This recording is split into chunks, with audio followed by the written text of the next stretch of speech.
আসসালামু আলাইকুম। আমার অনেক আদরের প্রিয় শিক্ষার্থীরা, কেমন আছো তোমরা সবাই? আশা করছি তোমরা অনেক ভালো আছো। আজকে আমি তোমাদের সামনে সেই তোমাদের প্রাথমিক গণিত নিয়ে এসেছি। প্রাথমিক প্রাথমিক গণিত করাবো আজকে। তো এর আগে আমাদের 14 পর্যন্ত পৃষ্ঠা, অধ্যায় 6-এর 14 পর্যন্ত হয়ে গেছে, অর্থাৎ পৃষ্ঠা 73-এর 14 পর্যন্ত হয়ে গেছে। আজকে আমরা 15 থেকে করব। তোমাদের এর আগে মোটামুটি অর্ধবার্ষিক তোমাদের কিন্তু এই পর্যন্ত ছিল, 72 পৃষ্ঠা পর্যন্ত ছিল।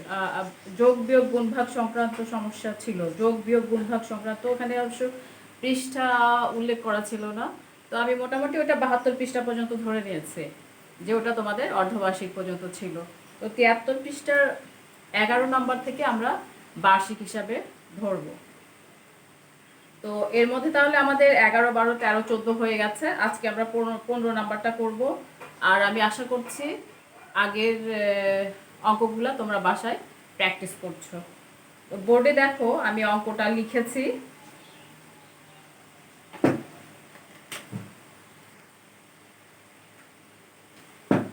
15 নাম্বার অঙ্ক, কিন্তু বইয়ের 73 পৃষ্ঠা 15 নাম্বার অঙ্ক। অঙ্কটা আছে, বন্যায় ক্ষতিগ্রস্তদের সাহায্যের জন্য 30 জন শিক্ষার্থী প্রত্যেককে 80 টাকা করে চাঁদা দিল। মোট টাকা বন্যায় ক্ষতিগ্রস্ত 10 জনের মধ্যে সমানভাবে বিতরণ করা হয়। প্রত্যেককে কত টাকা করে পান? তাহলে বুঝতে পেরেছো, বন্যায় ক্ষতিগ্রস্তদের সাহায্যের জন্য তোমরা 30 জন শিক্ষার্থী প্রত্যেককে 80 টাকা করে চাঁদা দিলা। তাহলে 30 জন শিক্ষার্থী যদি তোমরা 80 টাকা করে চাঁদা দাও, তাহলে কত টাকা উঠলো সেটা আগে আমাদেরকে বের করতে হবে। একজন প্রত্যেককে 80 টাকা করে চাঁদা দিল, প্রত্যেকে মানে একজন যদি 80 টাকা চাঁদা দেয়, তাহলে 30 জন শিক্ষার্থী কত টাকা চাঁদা দিল? অবশ্যই অনেক বেশি হবে। তাহলে যখন বেশি হবে আমরা কি জানি, তখন আমাদেরকে গুণ করতে হবে। তাহলে আমরা এটা কিভাবে লিখবো? প্রত্যেক শিক্ষার্থী মানে একজন চাঁদা দিল, একজন চাঁদা দিল কত টাকা? 80 টাকা। আর তোমরা শিক্ষার্থী কতজন? 30 জন। অতএব তাহলে 30 জন কত হবে? অতএব 30 জন চাঁদা দিল, 80 গুণন 30, কি লিখতে হবে? টাকা। এখন গুণ করলে কত হবে? আমরা তো সবাই জানি শূন্য থাকলে কি হয়। এটা কি পাশা তোমাদের রাফ করে দেখাতে হবে না মুখে মুখে বললেই হবে? আমি মুখে মুখে করে দিচ্ছি। যখন এরকম শূন্য শূন্য থাকবে, এখানে কয়টা শূন্য আছে? 2টা শূন্য আছে না? আমরা 2টা শূন্য দিব। আর সংখ্যা হচ্ছে 8 আর 3। তাহলে 8 আর 3 গুণ করলে কত হয়? 3 8 24। তাহলে কত উঠবে আমাদের? 30 জন 80 টাকা করে চাঁদা দিলে, অর্থাৎ 2400 টাকা উঠবে আমাদের। এখন আমাদের মোট টাকা পেয়ে গেলাম। মোট টাকা এখন কি হবে? 10 জনের মধ্যে সমানভাবে বিতরণ করতে হবে। কয়জনের মধ্যে? 10 জন। তাহলে আমাদেরকে লিখতে হবে 10 জনকে সমানভাবে ভাগ করে দিলে প্রত্যেকে পাবে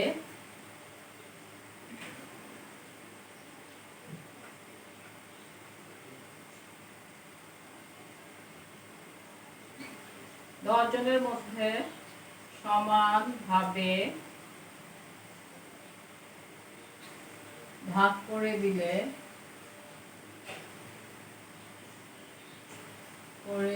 প্রত্যেকে পাবে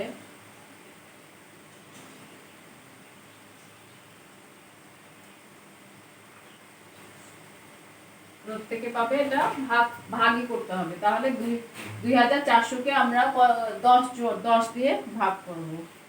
তাহলে প্রথমে আমাদের 2400 লিখতে হবে ভাগ 10। এখানে কি হবে? টাকা। এখন ভাগ করে দেখো কত হয়।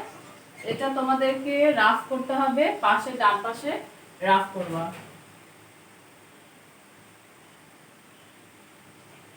ভাগের নিয়ম নিশ্চয়ই মনে আছে তোমাদের, অনেক ভাগ এখানে করা হয়েছে, ভাগের অনুশীলন ছিল, তারপরে এই যে এখানে মিশানো অঙ্কগুলোর মধ্যেও ভাগ ছিল।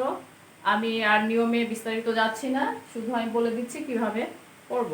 প্রথমে 10 দিয়ে 24কে ভাগ করতে হবে।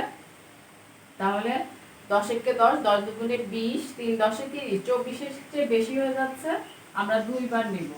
10 দুগুণে 20, এই 4 বিয়োগ করতে হবে এখন 24 থেকে 20, 4 নেমে আসবে। 4 হচ্ছে 10-এর চেয়ে ছোট, সেই জন্য উপরে আছে হলো 4-এর পরের সংখ্যাটা হলো 0, আমরা শূন্যটা নামাই নিয়ে আসবো, হলো 40। এখন 10 দিয়ে আবার 40কে ভাগ করো, 4 10-এ 40, এখানে হবে 4, এখানে হবে 40। আমাদের কিন্তু এখন এটা 40 থেকে 40 বিয়োগ করলে কিছুই থাকে না, কিন্তু আমাদের কিন্তু একটা শূন্য এখনো বাদ রয়ে গেছে, সেই শূন্যটা আমরা নামাই নিয়ে আসবো। আর শূন্যকে শূন্য দিয়ে গুণ করলে শূন্যই হয়, তো এখানে আমরা শূন্য দিয়ে শূন্য লিখবো, অর্থাৎ প্রত্যেকে পাবে হচ্ছে 240 টাকা করে। তোমার উত্তর লিখতে হবে। উত্তর কি চেয়েছে? প্রত্যেকে কত টাকা করে পান? উত্তর 240 টাকা।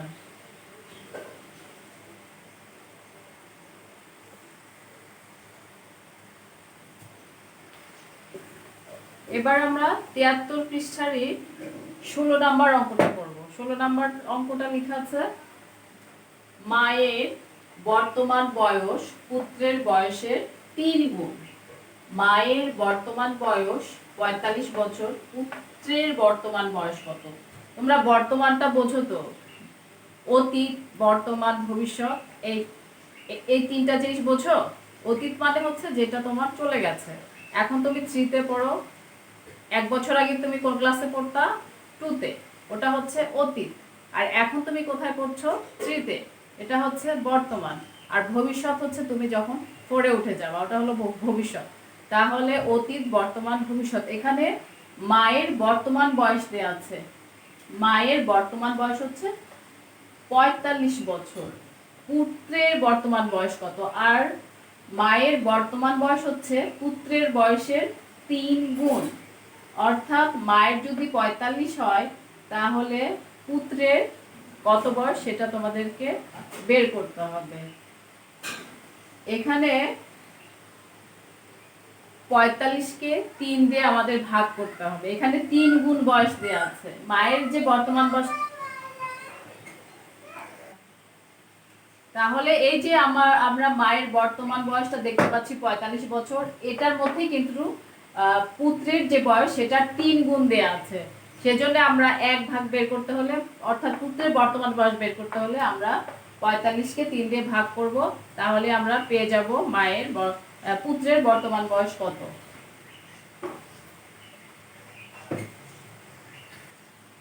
আমাদেরকে তাহলে সমাধানে লিখতে হবে মায়ের বর্তমান বয়স, মায়ের বর্তমান বয়স কত? এই যে 45 বছর।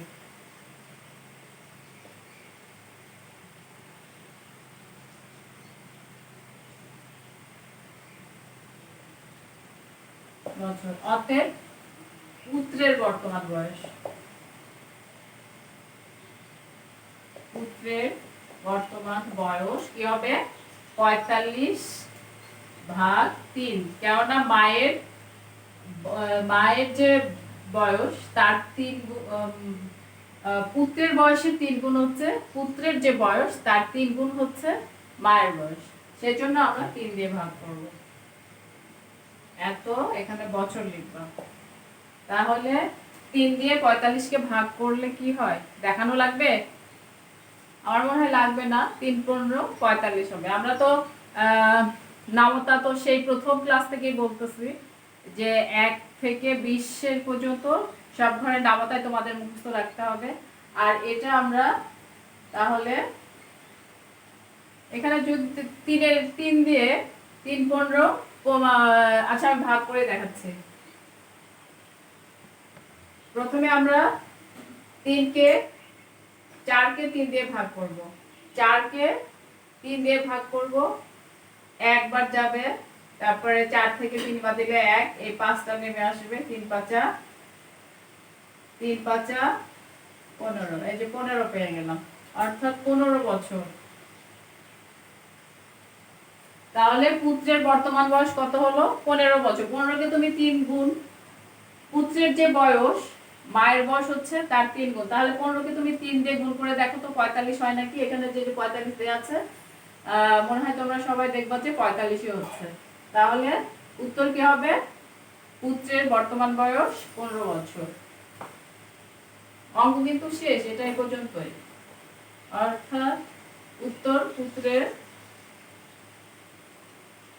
বর্তমান বয়স 15 বছর। এবার আমরা 72 পৃষ্ঠার 17 নম্বর অঙ্কটা করব। সুরমা প্রতি ডজন 90 টাকা দরে 6 ডজন ডিম বিক্রি করে। সে যত টাকা পায় তা থেকে 85 টাকা বাজারে খরচ করে, বাকি টাকা সে ব্যাংকে জমা রাখে। সে কত টাকা ব্যাংকে জমা রাখে? ডজন মানে তো বোঝো, ডজন মানে হচ্ছে 12। এখানে 12টা ডিম, অর্থাৎ প্রতি ডজন, এক ডজন ডিমের দাম হচ্ছে 90 টাকা। তাহলে 6 ডজন ডিমের দাম কত সেটা আমাদেরকে আগে বের করতে হবে। সেখান থেকে সে হচ্ছে 85 টাকা খরচ করে যে টাকাটা থাকবে সেটা সে ব্যাংকে জমা রাখে। তাহলে 6 ডজন ডিমের দাম কত সেটা আগে আমরা বের করি। এক ডজন ডিমের দাম যদি 90 টাকা হয়, তাহলে 6 ডজন ডিমের দাম অবশ্যই বেশি হবে, আর তখন অবশ্যই আমাদেরকে সেটা গুণ করতে হবে। তো আমরা সেটা কিভাবে লিখব? এক ডজন ডিমের দাম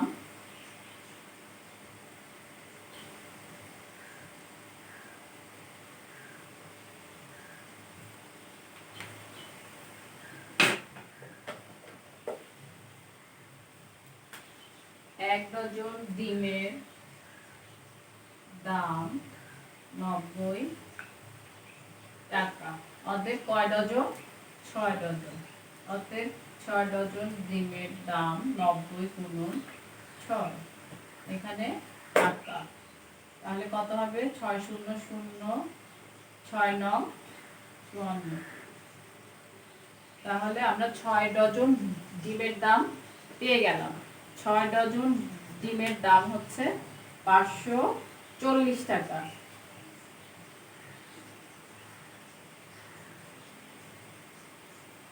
আর তাহলে এখন যে টাকাটা পেলো সেখান থেকে সে 85 টাকা খরচ করলো।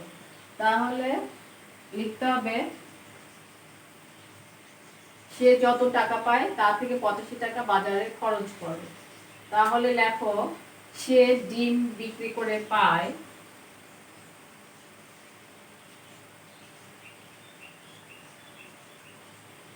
বিক্রি করে পায় 540 টাকা। এখানে সে না লিখে তোমরা সুরমাও লিখতে পারো। সে ডিম বিক্রি করে পায় 544 টাকা আর খরচ করে 85 টাকা। খরচ করে 85 টাকা। তাহলে বাকি টাকা সে ব্যাংকে জমা রাখে। সে কত টাকা ব্যাংকে জমা রাখে? অতএব সে ব্যাংকে জমা রাখে, বিয়োগ করতে হবে, শূন্যকে 10 ধরতে হবে, 10 থেকে 5 বাদ দিলে 5, হাতে 1 এখানে আসবে 9 আছে কত হলে 14, 5 আর 1 এখানে আসবে, 5 থেকে 1 বাদ দিলে 4, তাহলে 455 টাকা। উত্তর কি লিখতে হবে?